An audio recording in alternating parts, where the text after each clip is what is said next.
Hello everybody and welcome to a brand new subscription box unboxing. This is the Fibre Club kit subscription box. This is from Wool Fibre Club. This is obviously all fibre and fibre related goodies. The box is huge.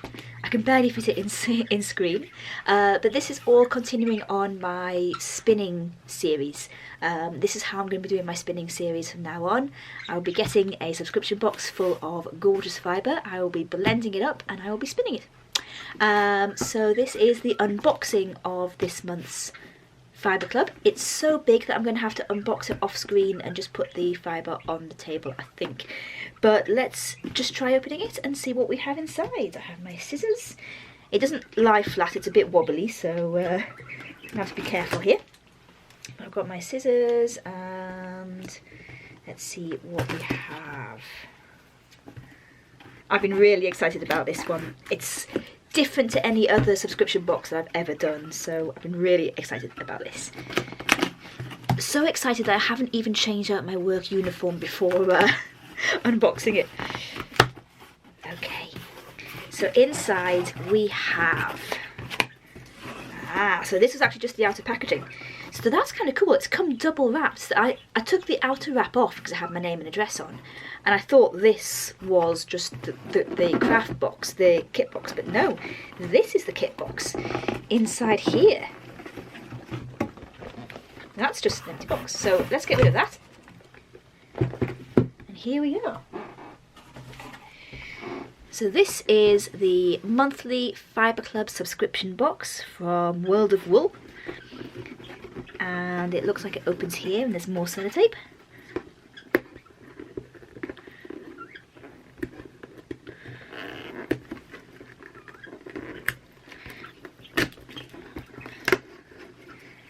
And inside,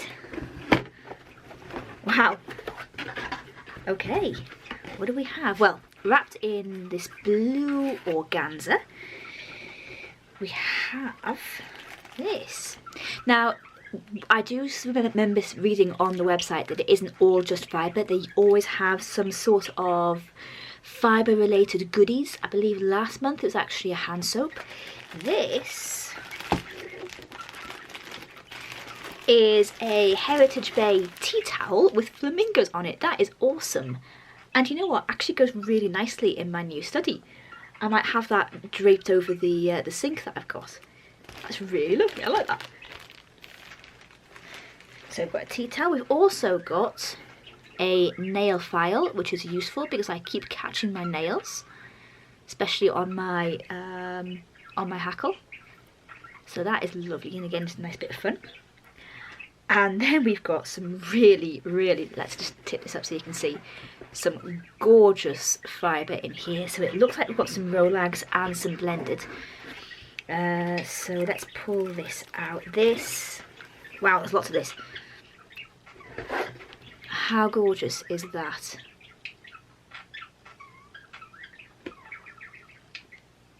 That is beautiful. And then we've got some bags, we've got some Rolags, some gradient Rolags, some more, ooh, that's like sparkles in there.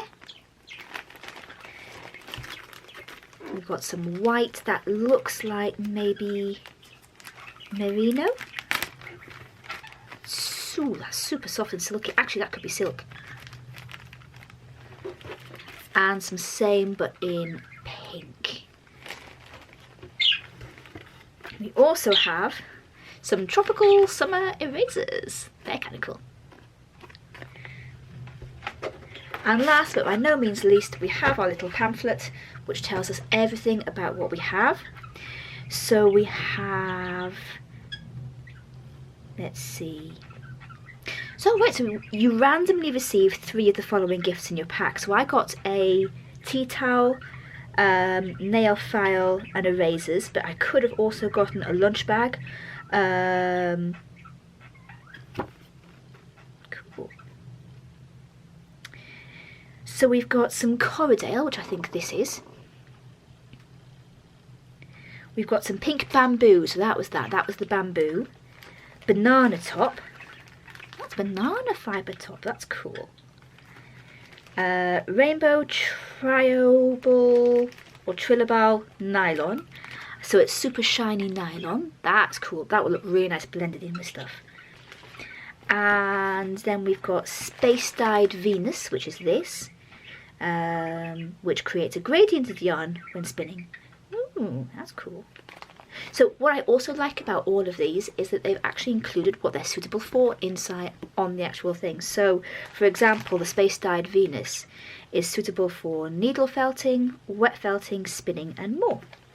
So everything here is suitable for needle felting, wet felting, spinning, and more, or just needle felting, spinning. So because I'm going to be doing mine as spinning, everything's suitable for it. This is the main event, really. This is gorgeous. This is Corriedale. It's blended together, a delightful mix of dyed Corriedale tops to bring you a blend that oozes with tropical colours. And that's nice as well. They tell you that they've hand spun this fibre and loved its radiance. Corriedale is perfect for felting too, so this fibre is certainly an all-rounder. So this, I think, is what is going to be the main bulk of the spinning is going to be, and then I'm going to, I think I might spin that separately, but I think I might blend these three together. See how that looks?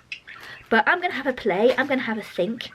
I love the little extras. Love these. And in the next video, I shall be doing some actual spinning. So absolutely love this box. This is fantastic. It's £19.90. I will leave a link down in the description down below. So for £20 in effect, you get at least 200 grams here. You get 25 grams of bamboo. Sorry, no, you get 100 grams of this. You get 25 grams of this. 25 grams of this, so that's 50. 25 grams of this. And 25 grams of this. So that's 100, that's 200. So that's 200 grams of fibre right there. That's fantastic. That is absolutely gorgeous. What I might also do is actually blend in some of my merino in with this. I'm really curious to see how banana top spins. I've never spun with banana top before. Okay, so it's been a couple of days and I've had a chance to have a bit of a play with the yarns, the fibres, and I think I've decided how I'm going to do this. So the original plan was to blend all the colours up and have the nylon as like a really nice sparkly insert. However, when I did that, it sort of made the colours, this is a test swatch that I did, it sort of muted all of the colours, which is fine, but not what I wanted. I wanted to keep that vibrancy. So what I've decided to do is to forego using these ones and drop everything at the same time, and I'm going to pop these into my stash. And I've got some brown alpaca. I'll just pop those onto one side. I've got some brown alpaca and some white merino, and also some green merinos, and I think I'll blend those ones up in another video, and do a blending video on that one. But what I did want to do was talk about the two other yarns that I got in the kit. So that's this one and this one. And I just wanted to show you the difference between a combed top and a carded rowlag. So if you remember in my previous video, I talked about the two different yarns you can spin. Woolen yarn, which is fluffier, lighter, airier, and worsted yarn, which is thinner and smoother. So this is carded. And you can see if I hold it up close and if the camera will focus on it. Gonna focus, maybe. The fibres are not all perfectly aligned. There we go, now it's focused. They are mostly aligned, but there's some fibres that go sort of like in a zigzag pattern. You can see it's a bit more fluffier, it's a bit more lighter if I separate the fibres there like that. Compared to this one, which you can see is a lot smoother. This one has been combed, and the fibres are a lot smoother, a lot softer. They all go in one direction.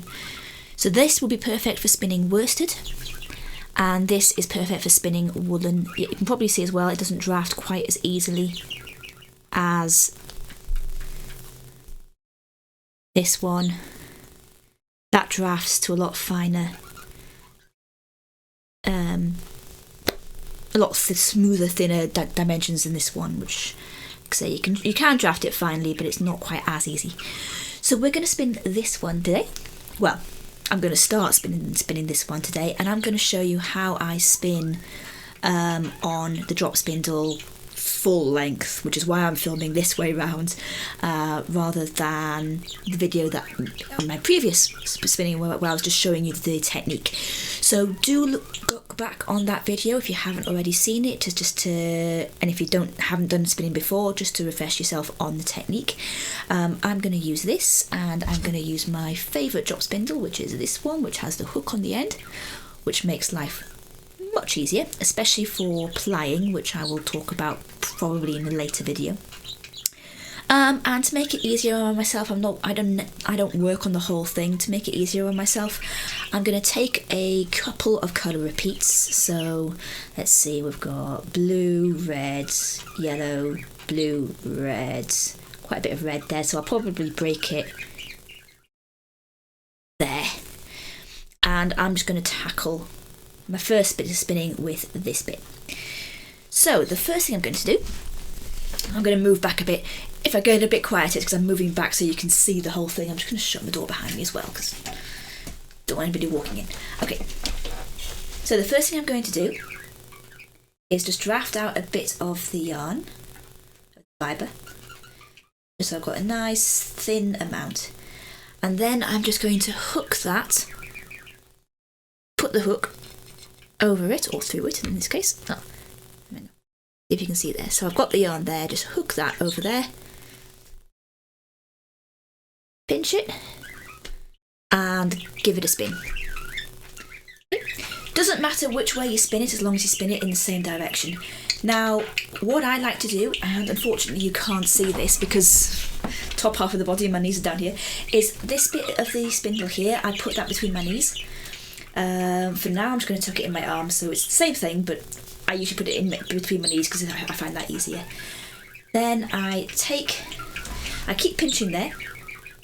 I tip my thumb and my forefinger and pinch there, and then I can release with that one. So it doesn't really matter which way around you do it, as long as you keep the pinch there. So remember the technique is pinch, draft, pinch, draft. So I've got the pinch.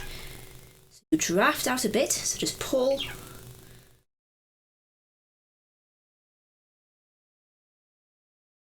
Yep.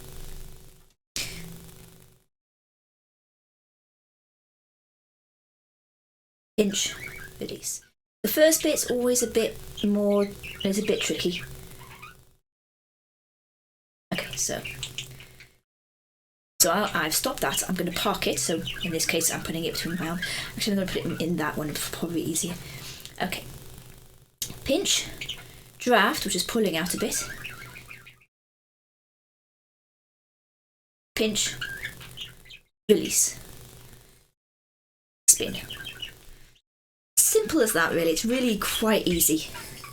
Now, because this is a gradient fibre, it's actually as I'm pulling out the fibres, it's actually pulling from the different colours. So I'm getting a gradient fibre, but it's not as big a block of that.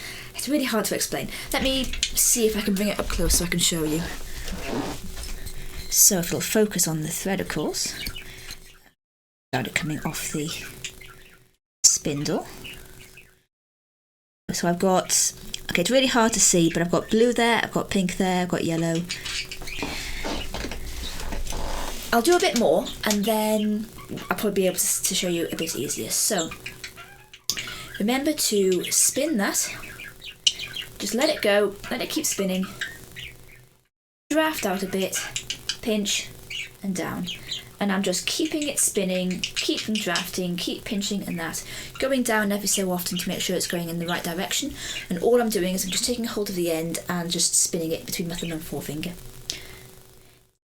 Doesn't matter which way you spin it, as long as you keep spinning it in the same direction each time. Okay, pinch, draft, release, pinch, draft, release, and just keep going. Once the spindle gets near the floor, not necessarily hitting the floor, but near the floor, I like to give it an extra spin. And then I bring it up. I bring the yarn around the leg of the spindle like that, up to the top, and then just wrap it on.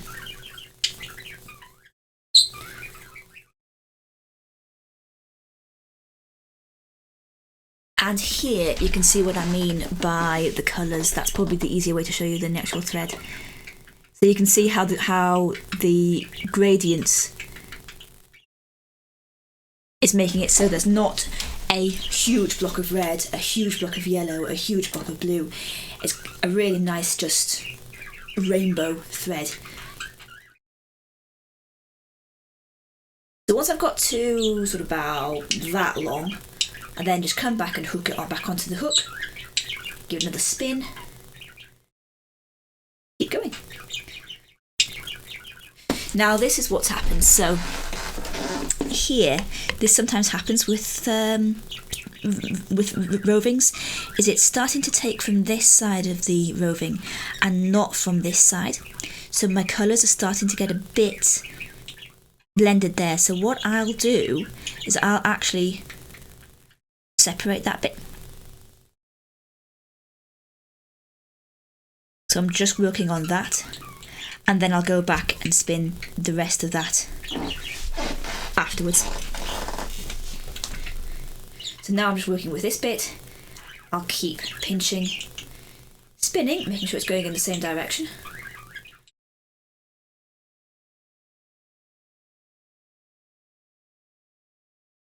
I'm just keeping half an eye on my spindle to make sure it is still spinning in the same direction. If it stops spinning or starts spinning back on itself, I just bring it up, give it a twist, and let it go again.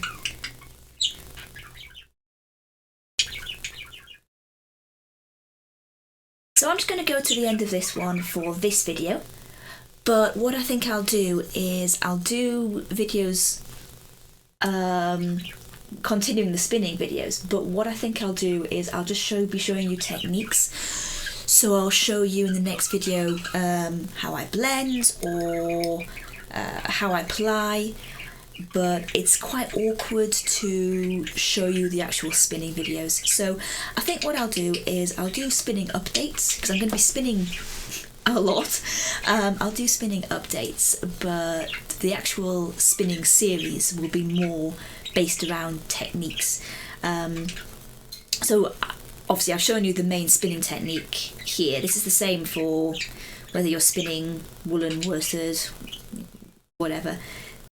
Okay, so I'm nearly at the end of this now, and basically what I've spun is a semi-woolen yarn.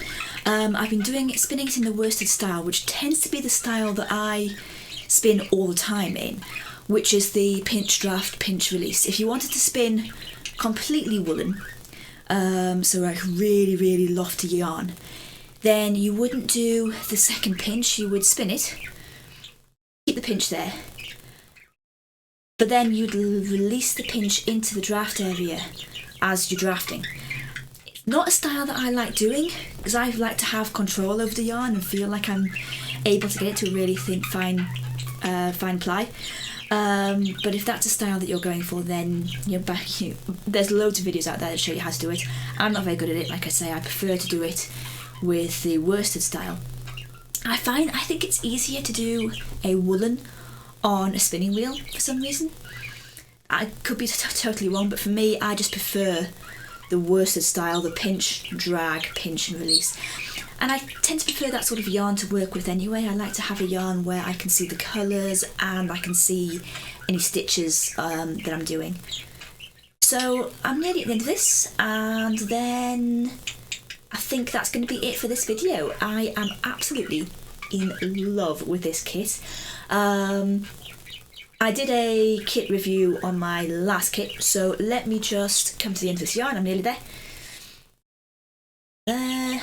And then I'm just going to wind it all on and give my final thoughts on the box. So, is this kit worth it? Well, it cost me £19.90. That includes shipping, etc. I got about 200 grams worth of really, really good quality yarn. Both the blended and the gradient and the bamboo and the banana top, which I've never tried before, and the nylon, which is going to be going into other blends that I do. So yeah, very much it is worth it. And this is going to keep me going for this month. It may even keep me going for more than the month, and then I get more fibre next month. So yeah, I'm pleased about that. Is this kit going to be one that I buy again? Yes, absolutely. Like I say, I got 200 grams worth of fibre. I will be doing different blends each week. I will be doing unboxings of each kit each month as well. And like I say, what I'll probably do is I'll do an unboxing of the kit, and then I'll show you what I spun with last month's kit in the same video. That's probably going to be the best way of doing that. So value for money, really good kits. Definitely going to be getting this again. So as I did with my last kit, if you want more information, I will leave links down below where you can actually purchase this kit yourself. That's it for now. Thanks so much for watching, guys. As always, I will see you in the next one. Bye for now.